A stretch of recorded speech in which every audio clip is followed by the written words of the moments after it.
पहले इसको हम प्रॉपरली स्क्रीन पे डिस्कस करते हैं इंशाल्लाह, then will go to Excel. और Excel Excel Excel Excel Excel Excel चलिए, गुड हो गया। Calculate market value after tax back और एक्सप्लेन क्लियरली। कोई असम्पशन ले तो लिख दे 12 मार्क्स है। हमारा बच्चा बहुत जबरदस्त है सर। हमारा बच्चा असम्पशन में सिर्फ एक काम करता है, बताता हूँ क्या करता है। हमारा बच्चा जो अज्यूम करता है लिखता नहीं है। क्यों? वो जो अज्यूम करता है वो साथ में ये भी अज्यूम करता है कि जो मैं अज्यूम कर रहा हूँ मेरे मार्कर को पता है, तो मैं क्यों लिखूं। अजम्पशन लिखा गया। बाद बच्चे अजम्पशन लेते हैं, डर के हमारे नहीं लिखते, कहीं गलत ना हो जाए। ना लिखना भी तो गलत है, बेहतर है गलत लिख दो। ठीक है जी, तो लिखिए जरूर सर अगर आप कोई अजम्पशन ले रहे हैं तो। और सारी अजम्पशन लेने के बाद आखिरी एक ऐसी अजम्पशन लिख दें आपके वो भी ठंडा हो जाए, दोबारा अजम्पशन नहीं मांगे आपसे। हमने 2-3 अजम्पशन लिखी और एंड में आपने लिखा I assume all my assumptions are correct. भाई उसने ही तो बोला था, उसने बोला था ना ले अजम्पशन और ले। बोला यार आप क्या लिख रहे हो, बोला आपने कहा था अजम्पशन लिखो, मैंने लिख दी दैट्स इट। टेंशन क्या है इसमें, थोड़ी मार्क्स काट सकते भाई, मैंने क्या गलत लिखा है, मैंने तो अजम्पशन लिखी है। Financial statement of financial position आ गई भाई। ऑर्डिनरी शेयर कैपिटल है जी 25, 7% कन्वर्टेबल बॉन्ड है। बेटा कन्वर्टेबल बॉन्ड में लास्ट ईयर में चेक करते हैं कन्वर्जन अमाउंट और redemption amount whichever is higher, whichever is higher. Okay, par value 100 है जी, 20 मिलियन का लोन है, 5% प्रेफरेंस शेयर्स भी है। तो इस क्वेश्चन में आपको केई भी मिलेगा, KD1-C भी मिलेगा और KP भी मिलेगा। क्या बात है। B company has equity beta 1.2। जब भी बीटा इक्विटी वगैरह गिवन हो तो ये बहुत बड़ी इंडिकेशन है कि हमें केई कैपएम से निकालना है। X dividend market value of the companies equity is 125 million. क्या बात है बेटा, बीटा इक्विटी उसने दे दिया 1.2 और वी भी दे रहा है, मार्केट वैल्यू इक्विटी भी दे रहा है। बात क्लियर हो रही? मार्केट वैल्यू इक्विटी से मुझे क्या फायदा हो सकता है मैं बताता हूं, प्लीज सुनिएगा। आपके पास शेयर कैपिटल कितना है 25, पार वैल्यू कितनी है? अगर मैं 25 को शेयर कैपिटल को पार वैल्यू से डिवाइड करूंगा नंबर ऑफ शेयर्स आ जाएंगे। यहां पे बेसिकली शेयर कैपिटल 25 मिलियन और पार वैल्यू 1 है, तो ऑब्वियसली 25 मिलियन को 1 से डिवाइड करूंगा तो 25 ही आएगा, तो नंबर ऑफ शेयर्स भी 25 है। अब उससे मुझे फायदा क्या, मैं पी नॉट निकाल सकता हूँ। पी नॉट को कहां यूज करूंगा हम देख लेंगे इंशाल्लाह।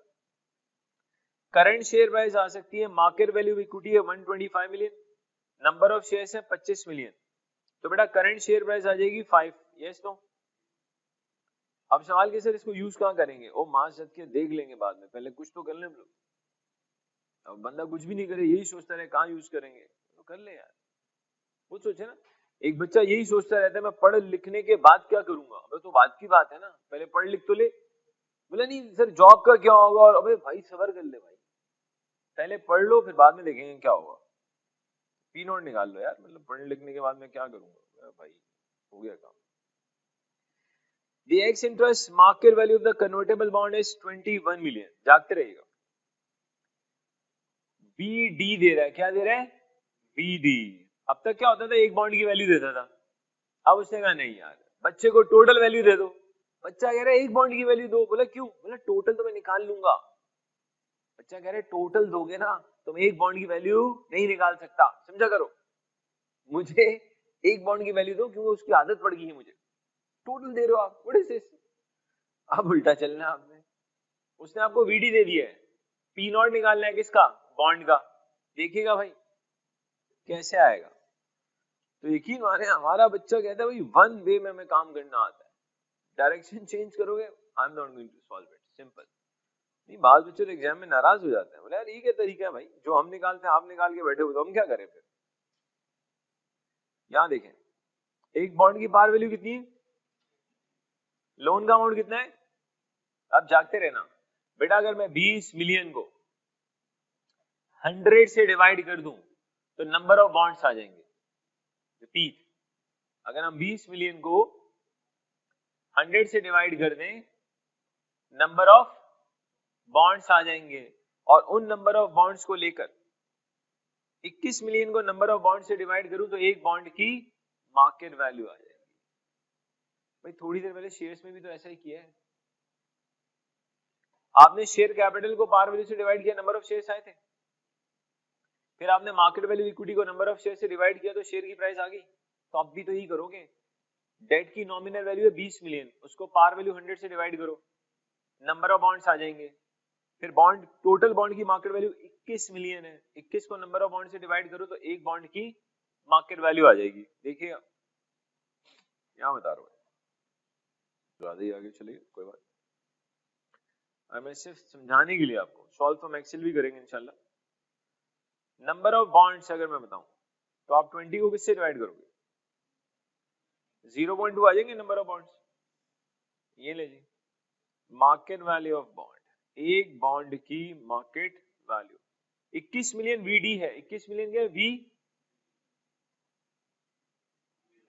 ये ले जी, एक बॉन्ड की मार्केट वैल्यू आ गई, यही तो चाहिए थी,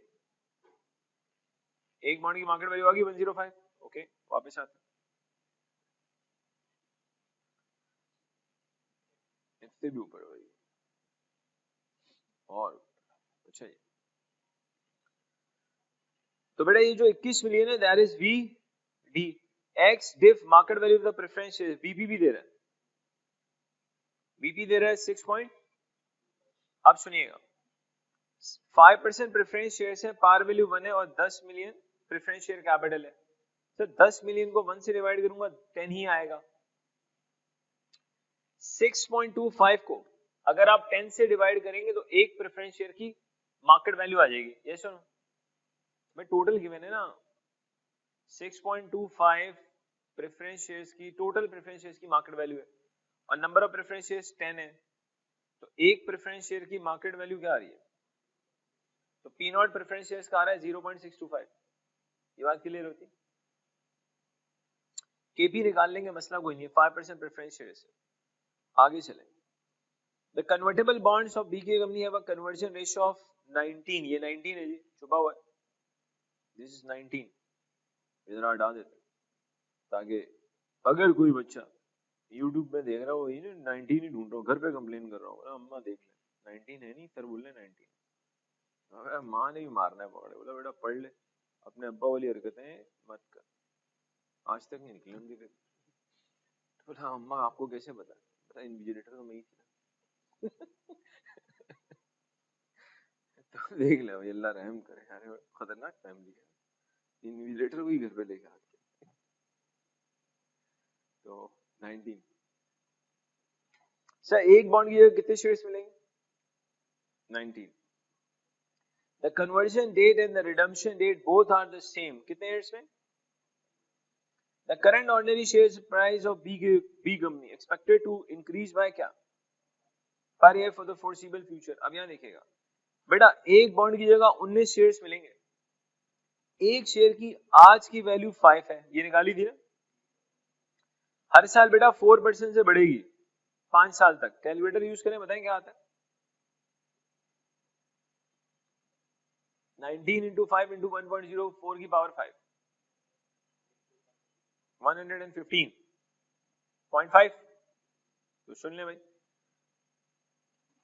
रिडम्पशन नहीं होगी बल्कि कन्वर्जन होगी, क्योंकि रिडम्पशन में 100 मिलेगा और कन्वर्जन पे जो वैल्यू मिल रही है 115.5 है, तो बड़ा लोग कन्वर्जन की तरफ जाएंगे, रिडम्पशन की तरफ नहीं जाएंगे। इसीलिए रिकॉल करें, जब भी KD1 निकालते हैं तो जो फॉर्मेट मैंने आपको समझाया था, इसमें मैंने एंड में लिखा था RTQ, रिडम्पशन अमाउंट के लिए, रीड द क्वेश्चन केयरफुली, और मैंने कहा था रिडम्पशन अमाउंट में nothing is mention par value, premium पे रिडम्पशन होगी लिख के देगा, और third conversion value, conversion value सिर्फ उस वक्त आ सकती है, number 1 the bond must be convertible, and number 2 conversion की वैल्यू ज्यादा होनी चाहिए किससे, रिडम्पशन अमाउंट से, तो कन्वर्जन होगी ना सर, वरना तो नहीं होगी, तो बेटा कन्वर्जन होगी यहाँ पे। अब तो यकीन माने बहुत आराम से हम क्या निकाल सकते हैं, KD1 - T, KP आ सकता है, ये 1925 हमने किया क्या चल क्या रहा है क्लास में, मतलब what is happening in the class? बेटा सवाल में लिखा हुआ है, पढ़ ले, एक बॉन्ड की जगह 19 शेयर्स मिले, 19, और एक शेयर की आज की वैल्यू 5 है, और हर साल शेयर की प्राइस कितने से बढ़ेगी? 4% से। तो 5 साल में 19 शेयर्स की वैल्यू 115.5, ये किया मैंने, क्लियर हुआ पॉइंट? हाँ, हमें कैसे पता चला? हम तो मतलब आप पामिस्ट है, मतलब झूमी लोग, देख के बता देते हैं बेटा। अरे बेटा आप ये देखें ना, अल्लाह माफ करे, मतलब पामिस्ट्री थोड़ी चल रही है, ये 115 है और रीडिंग किस पे होगा? 100 पे। आप मुझे बता दें इसमें ज्यादा क्या? मुश्किल सवाल है। बस देखें, आपको भी आ गई पामिस्ट्री, दोनों में से जो भी हायर है सिंपल है ना भाई, इसके लिए थोड़ी मुझे पामिस्ट्री की जरूरत है, अल्लाह माफ करे, जो भी हायर है। कि हमें कैसे पता चला? हमें तो देख के पता चला। किस रिडीम करेगा तो 100 मिलेगा और कन्वर्ट कराएगा तो 115.5। आगे क्या कह रहा है जी? The companies bank loan, the companies bank will not allow the OD interest, OD to increase from the current level. भाई छोड़ दें यार, आगे चलते हैं। अब मेरे ख्याल से जी बड़े आराम से आपको यकीन माने वैक आ जाना चाहिए आपके पास। आइएगा, कॉस्ट ऑफ कैपिटल कैलकुलेट कर लेते हैं जी एक्सेल पे। अगर कोई बच्चा कर चुका है तो अपना आंसर बता सकते हैं, वरना चले मिलकर सॉल्व कर लेते हैं, ऐसा ना हो कोई खो जाए, एक नया मसला। प्लीज यहां देख लें, क्वेश्चन है जी B K B company part A. Okay, जो चीजें गिवन है वो तो लिख देना। मार्केट वैल्यू ऑफ इक्विटी बताएं बेटा, कितना गिवन था? 125। यहां से हमने करंट शेयर प्राइस निकाल ली थी, काम आएगी ना हमें।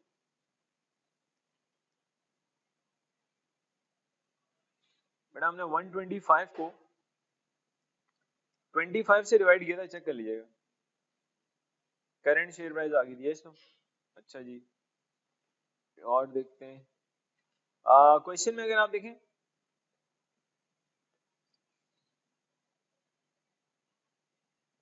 उससे हमें बीटा इक्विटी दी है ना 1.2, यस नो? तो बेटा ये सबसे लास्ट में देखिएगा, equity risk premium 5%। Equity risk premium किन दो चीजों का डिफरेंस होता है? R M minus R F, और रिस्क पीरियड कितना है? तो मेरे लिहाज से जी कैपिटल एसेट प्राइसिंग मॉडल से के ही बड़े आराम से आ जाएगा, ये सुनो देख लें। रिस्क पीरियड कितने परसेंट था और इक्विटी रिस्क प्रीमियम 6.5, चेक करें 5, चेक कर लें। बीटा इक्विटी 1 पॉइंट, ये लीजिए के ही आ गया 10%, ये सुनो। अच्छा जी, मार्केट वैल्यू ऑफ डेट जो कि गिवन है 21। बेटा नंबर ऑफ बॉन्ड्स हमने निकाले थे, अगर आप रिकॉल करें तो। नहीं नंबर्स की बात करो। नंबर ऑफ बॉन्ड्स हमने इस तरह से निकाले थे, 20 मिलियन डिवाइड बाय 100। इससे फायदा ये हुआ था कि एक बॉन्ड की वैल्यू पता लग गई थी, करंट बॉन्ड प्राइस। अगर हम 21 मिलियन को नंबर ऑफ बॉन्ड से डिवाइड कर दें, ये करंट बॉन्ड प्राइस आ गई। अब बेटा रिडम कन्वर्जन वैल्यू निकालेंगे, क्या निकालेंगे? अगर कन्वर्जन वैल्यू ज्यादा है रिडम्पशन अमाउंट से तो ऑफ कोर्स कन्वर्जन पे जाएंगे। Let's calculate conversion value. Conversion value in 5 years time. बेटा एक बॉन्ड 19 शेयर्स में कन्वर्ट होगा, एक शेयर की वैल्यू चल रही है इस वक्त 5, और हर साल शेयर प्राइस बढ़ेगी 4% से 1.04 की पावर 5। ऐसा था। तो डेफिनेटली कन्वर्जन होगी, रिडम्पशन नहीं होगी। So let's calculate KD1 minus T, हमारा फेवरेट। ये तो हमारा फेवरेट हो गया। यस बेटा, यही तो फेवरेट है। कितने इयर्स का टाइम है जी? 5। डायरेक्टली कैश फ्लो लिखते हैं, क्या ख्याल है? सो बॉन्ड की मार्केट वैल्यू, कन्वर्टेबल बॉन्ड में इंटरेस्ट की परसेंटेज देखें कितनी है बेटा, इंटरेस्ट की परसेंटेज देखें, बॉन्ड की परसेंटेज ये लिखा मैंने 7, इसको मल्टीप्लाई कर देंगे 7%। टैक्स का रेट कितने परसेंट है? अगर टैक्स का रेट 30% है तो इसको 70% से मल्टीप्लाई कर दें, 4.9 आएगा हर साल। Then the power of drag, ये ड्रैग को क्या हो गया भाई, एक ही माने पावर ऑफ ड्रैग भी अजीब सी होगी भाई। हाँ भाई, ये डराते हैं मतलब जुल्म है यार एक्सेल भी। और बेटा इसमें ऐड कर देंगे कन्वर्जन वैल्यू लास्ट ईयर में, यस तो व्हिच इज दिस। अब तो KD1 माइनस T आ जाएगा ना, अभी भी नहीं आएगा, अल्लाह रहम करे sir. Just use the IRR formula.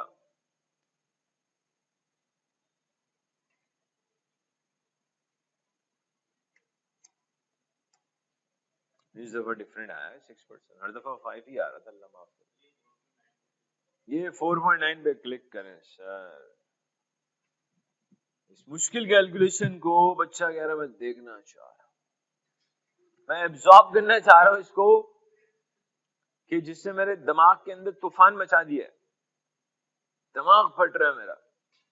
कैसे ले आए सर 4.9 में? तो दोस्त से बात कर रहा था, हमेशा 100 से क्यों मल्टीप्लाई करते हैं, किसी और चीज से भी कर लिया करें। वे इंटरेस्ट पार वैल्यू पे दिया जाता है मास सेट के, और पार वैल्यू 100 होती है। खुद सोचो 105 बेटा मार्केट वैल्यू, उस पर इंटरेस्ट नहीं देता बेटा। रिडम्पशन में ये क्लिक कर लेता हूँ, कन्वर्जन वैल्यू नहीं ना बेटा, कन्वर्जन वैल्यू ज्यादा थी, यही तो बात हुई थी थोड़ी देर पहले। जी बेटा आगे चले, इसी पे दोबारा बातें करें, इसी पे बातें कर ले, ज्यादा बेहतर। अरे आगे क्या जरूरत है जाने की, आगे कोई और जाते हैं, हम आराम से अपनी रेस को खत्म करते हैं जब सब जा चुके होते हैं। गुड है भाई। बेटा मार्केट वैल्यू प्रेफरेंस शेयर्स पे बात कर लेते हैं, क्या हाल है?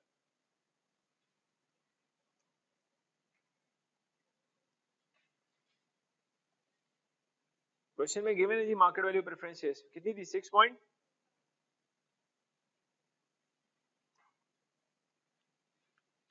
चाहिए number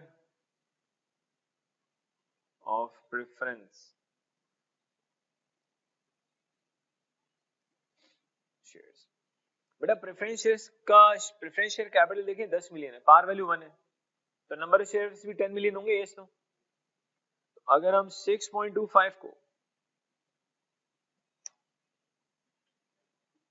number of preference shares नहीं तो हमारे पास मार्केट वैल्यू आ जाएगी। इट्स नॉट नंबर्स, नंबर तो हमने डायरेक्टली निकाल लिया। So preference current preference share price, number of preference shares हम ऑलरेडी निकाल चुके थे which is 10, P नॉट आ गया, अब KP आ सकते हैं, सुनो now we can calculate KP, cost of preference shares। अब देखिएगा preference share is a fixed percentage, आपने उस परसेंटेज को पार वैल्यू से मल्टीप्लाई करना है। अब प्रेफरेंस शेयर्स की परसेंटेज देखें कितनी है, 5%, और पार वैल्यू कितनी है 1, 1 का 5% लेंगे तो 0.05, तो बेटा ये 0.05 को हम डिवाइड कर देंगे, यस तो परसेंटेज लेंगे तो 8% आ जाएगा, केपी आ गया। अब सुन लें, आपके पास के है, वी है, KD1 माइनस T है, VD है, VP है और KP भी है। मेरे लिहाज से सर वैक के अलावा सब कुछ है आपके पास। ऑल यू नीड इज फॉर्मूले में वैल्यूज रखें, आंसर को एंजॉय करें। यकीन माने एक अच्छे मील की तरह आप आंसर को एंजॉय करें। बोला सर आंसर कौन एंजॉय करता है? फिर ना करें एंजॉय बेटा, खुश रहें अपने खर्चे पे, टेंशन क्या। बेटा KD1 में सी था, चले VD ले लेते हैं, टेंशन क्या। KD1 minus T, KD1 minus T is 6% plus VP into KP bracket close, check कर ले। तो इसको डिवाइड करेंगे V plus VD plus VP bracket close. बेटा वैक आ रहा है 9.4%, यानी कि 9%। अगर 2 डेसिमल तक जाएंगे तो अभी बात खत्म नहीं हुई। देखिए एग्जामिनर ने कहा है ना कोई अजम्पशन ले तो लिखें। अब ये नहीं कर देना कि भाई मैं कोई अजम्पशन नहीं ले रहा, यार इसमें फंसोगे। जब वो ऐसी बातें करता है ना एग्जामिनर, अजम्पशन ले तो लिखें। बेटा आपको कोई ना कोई अजम्पशन लेनी पड़ेगी, कुछ ना कुछ लिखना पड़ेगा, वरना आपका 1 से 2 मार्क्स चलेगा। अब सवाल ये पैदा होता है कौन सी अजम्पशन ले। मैं आपको बताता हूँ अजम्पशन क्या है, सुनिए। आप मुझे ये बताएं सर ये हमने कैसे कैलकुलेट किया कन्वर्जन वैल्यू। हमने करंट शेयर प्राइस ली विच इज 5 और हर साल वो कितने परसेंट से बढ़ी थी, ऐसा था ना। कन्वर्जन वैल्यू आ गई और हमने कहा भाई रिडीम नहीं होगा कन्वर्ट होगा, ऐसा है। तो ये अब हमारी इस चीज को हम अजम्पशन में उसको बताएंगे कि मैच्योरिटी पे रिडम्पशन की बजाय क्या होगा, कन्वर्जन होगी। क्यों सर आप बता दें, मैच्योरिटी पे जरूरी थोड़ी कन्वर्जन वैल्यू रिडम्पशन से ज्यादा हो, ये तो एस्टिमेशन है ना। 5 साल की वैल्यू आपने एस्टिमेट की है, अल्लाह माफ करे कोई कंफर्म थोड़ी है ये वैल्यू होगी। समझ में आ रही है बात। तो इसका मतलब हमने इस वैल्यू के ऊपर काम किया, तो हमारी अजम्पशन है कि रिडीम नहीं होगा बल्कि क्या होगा, कन्वर्ट। बात क्लियर हो रही है, यहीं पे लिख देते हैं assumptions.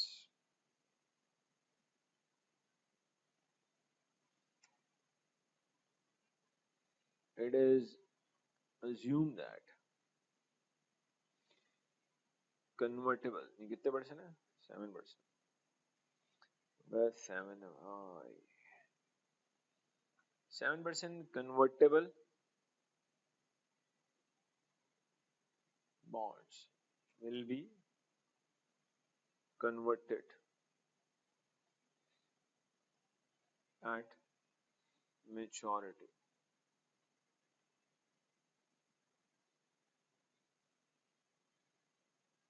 देख तो ये हमारी assumption होगी। It is assumed that 7% convertible bonds will be converted at maturity.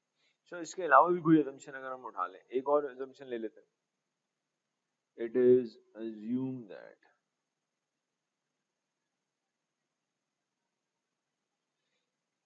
share price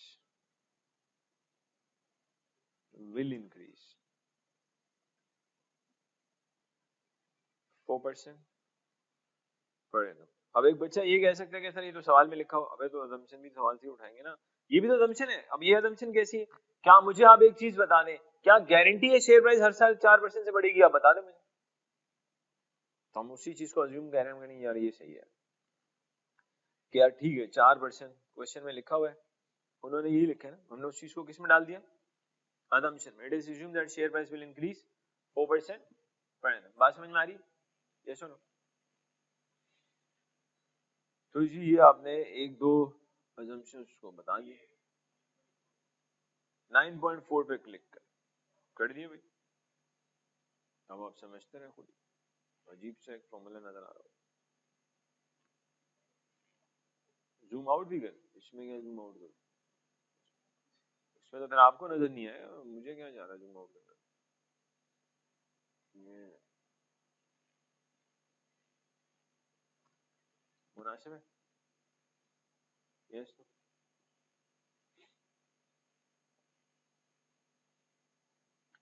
वापस आए जी क्वेश्चन पे।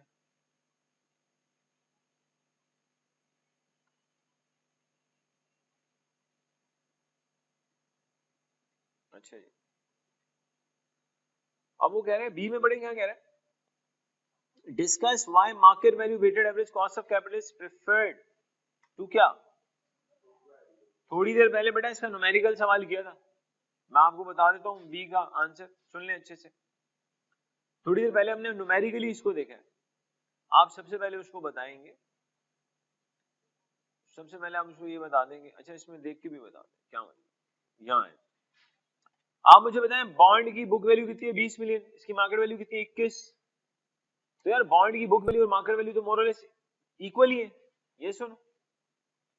तो आप उसको पहला पॉइंट ये बता देंगे कि जी when it comes to the bond, normally bonds are being traded near to their par value, so they are not creating any big difference either to use the book value और market value. Bond का तो issue ही नहीं। आ जाए जी preference shares पे। Preference share की बैलेंस शीट में जो वैल्यू है 10 मिलियन है, उसकी मार्केट वैल्यू 6.25 मिलियन है। हाँ प्रेफरेंस शेयर्स की ना बुक वैल्यू और मार्केट वैल्यू में डिफरेंस है, लेकिन ध्यान से मेरी बात सुनिएगा, प्रॉब्लम पता क्या है, पूरी कैपिटल स्ट्रक्चर में ना प्रेफरेंस शेयर की वैल्यू इतनी बड़ी है ही नहीं। इंटायर कैपिटल स्ट्रक्चर के अंदर आप देखें market value equity 125 million, debt की market value 21 million, preference share की मार्केट वैल्यू 6.25 मिलियन। तो आप मुझे बता दें पूरी कैपिटल स्ट्रक्चर के अंदर जो प्रेफरेंस शेयर की वैल्यू है उसका वेट कोई इतना ज्यादा नहीं है। तो अगेन उसमें हम ये कह सकते हैं even though there is a difference between the book value of preference shares and the market value, but still preference shares book value and market value का जो difference है, it is not going to create the big difference. Why?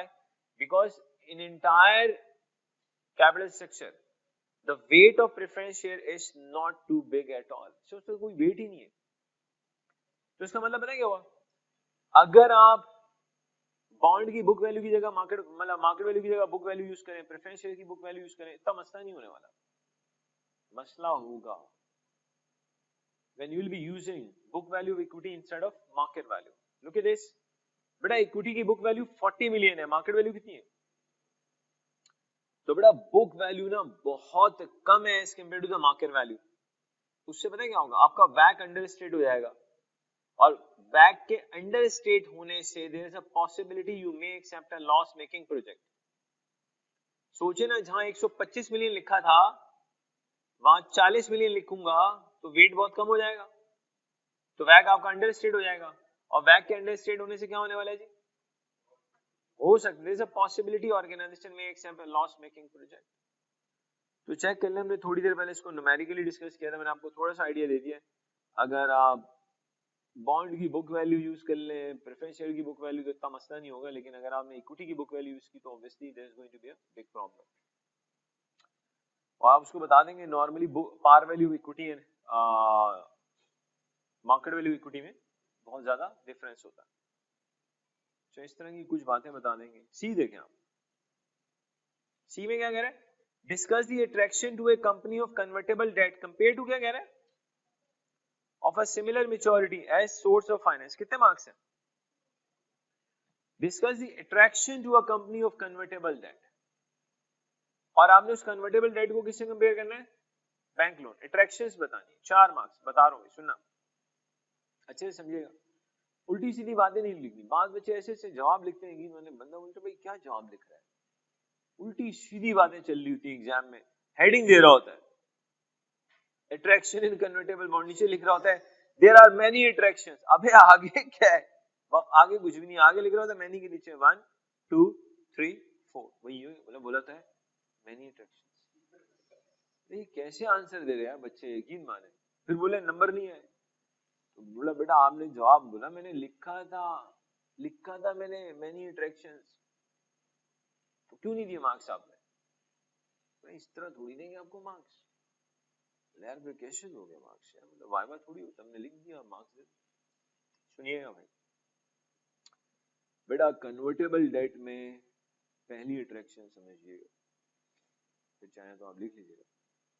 Convertible debt में ना आपका जो interest rate होता है वो बैंक लोन से कम होगा। पता है क्यों? क्योंकि सर कन्वर्टेबल डेट में ना कन्वर्जन फीचर होती है, कन्वर्जन ऑप्शन होता है। कन्वर्जन ऑप्शन का मतलब समझते हैं, जिसने हमारा कन्वर्टेबल बॉन्ड लिया उसके पास एक चॉइस है, मैच्योरिटी पे रिडीम करवाए या convert, whichever is higher पे जाएगा। तो इन्वेस्टर को, जब लेंडर को मैंने एक ऑप्शन दिया है कि आपकी मर्जी है, आप मैच्योरिटी पे रिडीम करवाओ या कन्वर्ट, वो विच एवर इज हायर पे जाएगा ना लेंडर। ये सुनो, तो यार कंपनी को भी तो कोई फायदा हो, हमें क्या फायदा है, हम इंटरेस्ट कम देंगे as compare to the bank loan. तो पहला पॉइंट लिख लें, convertible bonds are having lower interest rate than bank loan.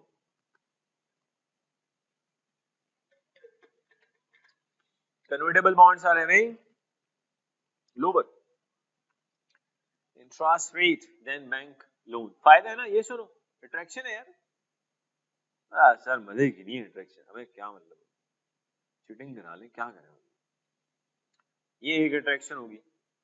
फिर एक और चीज सुनिएगा, अरे पता है आपको बैंक लोन तो मिलता ही नहीं जब तक आप बैंक के पास कोई सिक्योरिटीज ना रखो।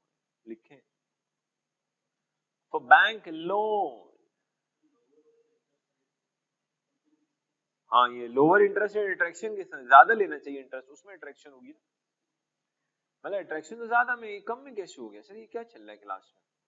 ओ भाई, अगर आपकी कंपनी को एक जगह से लोन 12% में मिल रहा है और एक जगह पे लोन 7% में मिल रहा है, तो इंटरेस्ट रेट का कम होना अट्रैक्शन हुई ना। मतलब यार क्या है, क्या चल रहा है,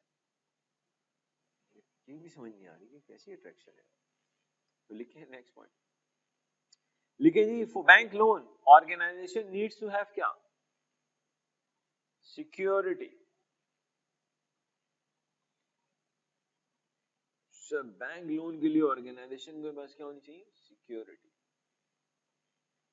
So which is not required for convertible debt। convertible debt के लिए थोड़ी रिक्वायर्ड है। भाई आपने किसी कंपनी का कन्वर्टेबल बॉन्ड खरीदना है, वैसे ही बात कर लेते हैं, आपने किसी कंपनी का कन्वर्टेबल बॉन्ड खरीदना है, ऐसा थोड़ी होगा आप कहेंगे बॉन्ड तब लूंगा जब आप कंपनी के प्रॉपर्टी के डॉक्यूमेंट्स मेरे पास रखवाएं। बोला भाई एक बॉन्ड 120 रुपए का है और प्रॉपर्टी करोड़ों की, आपने भाई देख ले डील कर लो, मतलब अगर बोलो तो एक बॉन्ड में इन्वेस्टमेंट कर दूंगा लेकिन प्रॉपर्टी के डॉक्यूमेंट्स हमारे पास, और आपने कहा मेरे नाम पे हो जाए तो ज्यादा बेहतर है। तो फिर बुला लेंगे आपको, बोले बेटा आपसे डिटेल में कब बात हो सकती है, कब टाइम है आपके पास। आपने वैसे तो मैं बहुत बिजी हूँ, पढ़ाई में पढ़ता रहता हूँ हर वक्त, लेकिन अगर आप बोलेंगे तो मैं आ जाऊंगा, मतलब टेंशन कोई नहीं है। मतलब आप हर वक्त पढ़ते रहते हैं, मतलब जी अल्लाह करे, बोले इस वक्त क्या कहते हैं, बोले इस वक्त मैं फिल्म देख रहा हूँ, मूवी देख रहा हूँ, मतलब वैसे मैं हर वक्त पढ़ता रहता हूँ। यार जबरदस्त भाई, वैसे पढ़ता रहता है, इस वक्त फिल्म देख, ये हाल है बच्चे का। तो बोला अभी आप फिर हमसे कैसे बात कर रहे हैं ड्यूरिंग फिल्म, बोला ऐड आ गया था तो ना उसको मैंने पॉज कर दिया, मैं आपसे बात कर रहा हूँ। बोला मैं ऐड भी देखता हूँ, मैं ऐड भी जाया नहीं करता। बोले यार ये पढ़ाकू बच्चों का हाल है भाई। और सुनिएगा भाई, कन्वर्टेबल बॉन्ड में एक और अट्रैक्शन है, वो क्या है सुनना। क्या मैं कह सकता हूँ कन्वर्टेबल बॉन्ड में एक पॉसिबिलिटी होती है, एक पॉसिबिलिटी होती है कि मैच्योरिटी में कन्वर्टेबल बॉन्ड कन्वर्ट हो जाए।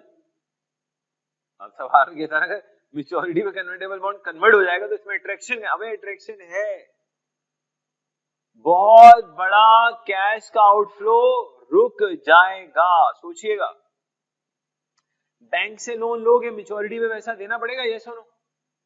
कन्वर्टेबल बॉन्ड में तो एक पॉसिबिलिटी है ना, जरूरी नहीं है कि कन्वर्ट हो, but there is a possibility. और अगर वाकई ऐसा हुआ, अगर ऐसा हुआ तो आपको बहुत फायदा होगा सर। सोचिए, आपको सिर्फ नंबर ऑफ शेयर्स इशू करने, कोई आपके कैश का आउटफ्लो नहीं हो। इज दैट क्लियर जी? एक पॉसिबिलिटी है ना सर, जरूरी नहीं, एक पॉसिबिलिटी। जैसे एक बच्चा पढ़ता है, मेहनत करता है, पढ़ता है, एक पॉसिबिलिटी है पेपर निकल जाएगा। एक बच्चा कह रहा है सर अगर मैं बिल्कुल भी ना पढ़ूं, गारंटी है बेटा फेल होगा। अब या तो बंदा पॉसिबिलिटी पे जिंदगी गुजार ले या गारंटी ले ले, सीधी सी बात है ना। someone works hard, there is a possibility successful हो जाएगा।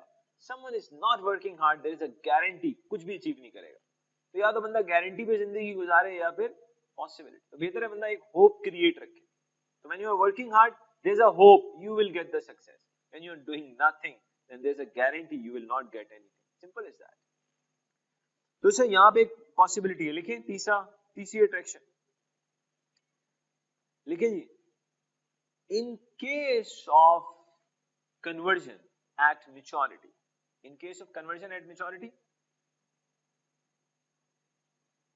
there will be no cash outflow। सोचिएगा, अगर ऐसा होता है तो in case of conversion at maturity there will be no cash, तो फायदा हो जाएगा, कोई कैश आउटफ्लो नहीं होगा। एक और फायदा होगा, सुनिएगा अच्छे से, अगर कन्वर्जन हो, क्या हो, तो ध्यान से मेरी बात सुनिएगा, आपका लोन एक तो खत्म होगा, सेकंड वो इक्विटी में कन्वर्ट होगा। एक तो लोन खत्म होगा और सेकंड वो किस में कन्वर्ट होगा, आपकी ना financial gearing, debt to equity ratio बहुत कम हो जाएगा, सिग्निफिकेंटली कम होगा। दो काम हो रहे हैं ना, एक तो बुक्स में से लोन जा रहा है और दूसरा किस में कन्वर्ट हो रहा है, इक्विटी में। एग्जाम्पल देता हूं समझाने के लिए कि सर इतना सिग्निफिकेंट चेंज, समझाने के लिए एग्जाम्पल, मैंने क्या कहा, बुक्स में से लोन जा रहा है, भाई लोन का जाना वही आपकी गियरिंग कम कर देगा, उल्टा लोन जाते जाते किस में कन्वर्ट हो रहा है, इक्विटी में, तो सिग्निफिकेंटली फाइनेंशियल गियरिंग कम होगी। ये सुनो एग्जाम्पल ले ले, सब फैमिली, हर फैमिली के अंदर कुछ खोटे सिक्के होते हैं, कुछ करते ही नहीं खोटे सिक्के, लेकिन बाज फैमिली के खोटे सिक्के ऐसे होते हैं जो बहुत मेहनत करते हैं और इतनी मेहनत करते हैं, इतनी मेहनत करते हैं कि वो खोटे सिक्के जो है ना चमक जाते हैं। तो फैमिली में ना चार चांद लगते हैं, एक नहीं लगता। क्यों? सब खोटा सिक्का तो कुछ करता ही नहीं था, ना सिर्फ सुधरा बल्कि बहुत ज्यादा सक्सेसफुल हो गया, चार चांद लग गए। और normally which I have seen in my life, ये जो फैमिली के खोटे सिक्के होते हैं ना बहुत आगे निकलते हैं, प्रोवाइडेड दैट उनके अंदर दो तीन क्वालिटीज हो। क्वालिटी नंबर 1, हर वक्त मेहनत करें। क्वालिटी नंबर 2, घर वालों की, रिश्तेदारों की जली कटी बातों को सुन के रिटेलिएट ना करें, अपने आप को वेंटिलेट ना करें, बल्कि उनकी बातों को पालें। उनके अंदर एक तूफान होना चाहिए, तूफान अंदर ही होना चाहिए, बाहर नहीं निकालना चाहिए। क्यों? The moment you are going to ventilate yourself, वहां ही बात खत्म हो जाएगी। लेकिन वो जली कटी बातों को पालना और मुसलसल मेहनत करना, सब्र के साथ, पेशेंस के साथ, और अपने आप को हर वक्त मोटिवेट करना कि नहीं यार मैं रिजल्ट से आंसर दूंगा, जबान से आंसर नहीं दूंगा। जबान से लोगों को कायल करने जाओगे अजीब से हो जाओगे, आपका रिजल्ट बोलना चाहिए, और रिजल्ट दे डोंट लाई, उसमें मजा आता है। तो जो खोटे सिक्के होते हैं ना फैमिली के, लगे रहते हैं मेहनत के साथ, सब्र के साथ, अपने आप को मोटिवेट करते रहते हैं। एक टाइम आता है सर ये सक्सेसफुल होते हैं, और फिर जब ये सक्सेसफुल होते हैं ना, फिर दुनिया देखती है सर, फिर 180 में ना इनकी लाइफ चेंज हो जाती है, पूरी फैमिली की लाइफ चेंज होती है। जिसका पहले कोई जिक्र नहीं करता था, अब सर उसके बगैर महफिल पूरी नहीं होती, बिल्कुल कहानी अलग। बोला नहीं आसिफ नहीं आएगा मीटिंग में, मीटिंग ही नहीं होगी, अलग भाई अलग। बोला आसिफ भाई आप नहीं आएंगे शादी नहीं होगी। अबे बोला मेरी थोड़ी हो रही है मेरी थोड़ी हो रही है। बोला आपकी नहीं हो रही तो क्या हुआ, कजन की तो हो रही है, कजन की तो हो रही है, लेकिन आपको मतलब इंपॉर्टेंस देंगे, अल्लाह माफ करे। क्यों? सब खोटा सिक्का चमक गया, और पहले जब चमका वो नहीं था, कोई लिफ्ट ही नहीं कराता था। बोला फिर अलग बात होती है जब बंदा खोटा सिक्का हो, चमका हुआ ना हो। तो उनके कजन को बोला भाई आपके कजन आए थे आसिफ। बोला कौन आसिफ? कौन? बोला वो जिसने आज तक कुछ भी नहीं किया। बोला यार रोटियां तो लाया था तुम्हारे लिए। बोला देसी काम के, बाकी क्या करेगा। तो जब चमका हुआ नहीं होता ना सर, कोई इज्जत ही नहीं, अल्लाह माफ कर, हर बंदा जलील कर रहा होता फ्री फंड में।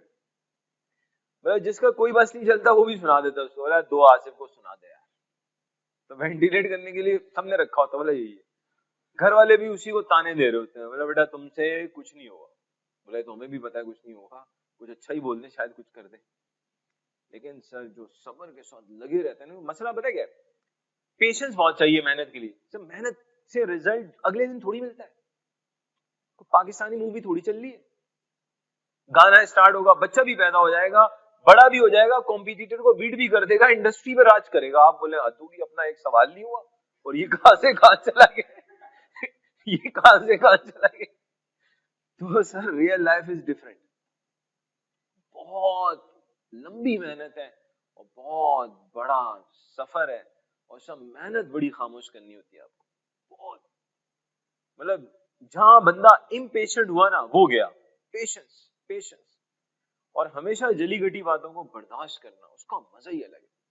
वेंटिलेट कभी मत करें, वेंटिलेट करेंगे वही खत्म हो जाएंगे। मतलब किसी ने आपको दो सुनाई, वो जाने लगा, आपने 1 मिनट सुन के तो जाओ, फिर आपने 3-4 सुनाई, फिर आपने कहा आप ठंडे हो गए, ये गलत किया आपने। आपने अपने आप को वेंटिलेट करके चीज वही खत्म कर दी, हालांकि उससे आपने एनर्जी लेनी थी। तो बेटा एक और फायदा क्या होने वाला है, अगर कन्वर्जन होगी, वापस आ जाते हैं, कन्वर्जन होगी तो क्या होगा, फाइनेंशियल गियरिंग सिग्निफिकेंटली रिड्यूस होगी। लिख लिया या नहीं लिखा, लिखे लिखे भाई लिखे। If at maturity convertible bonds are converted to equity. If at maturity convertible bonds are converted to equity, then financial gearing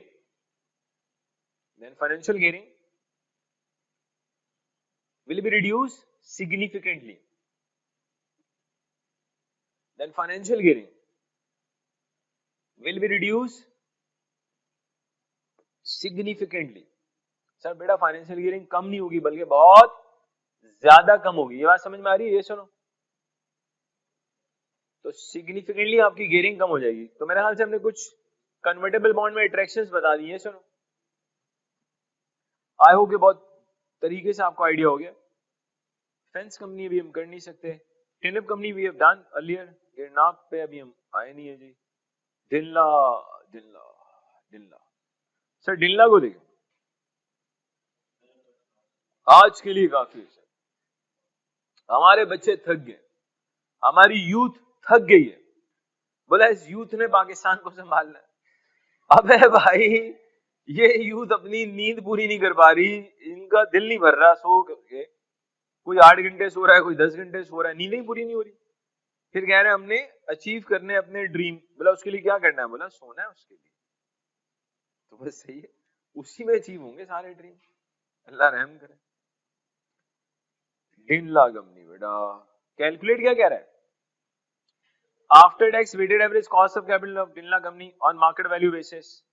फिर बी है, फिर सी पे भी हमने बात करनी है, ऑब्वियसली हमने डी पे भी बहुत तमीज से बात करनी है। इस्लामिक फाइनेंसिंग अभी हमने पढ़ा नहीं, पढ़ लेंगे इंशाल्लाह, बहुत आसान टॉपिक है, अच्छा लगेगा आपको। तो बेटा एक छोटा सा होमवर्क दे रहा हूँ, चलें अगर टाइम मिल जाए आपको, 2 में से एक होमवर्क कर लो। चलो आ जाओ, या तो डिल्ला को ट्राई कर लो, या अगली क्लास में मुझे याद दिला दो कि सर आपने डिल्ला कराना है, कोई एक होमवर्क। और बच्चों ने फौरन एक होमवर्क चूज कर लिया कि हम अपने सर को बताएंगे कि सर आपने डिल्ला में करवाना है। क्या बात है, देख लें यार, ये है हमारी यूथ माशाल्लाह। ठीक है बेटा, नेक्स्ट क्लास इंशाल्लाह हम यहीं से स्टार्ट करते हैं। क्या याद करेंगे आप?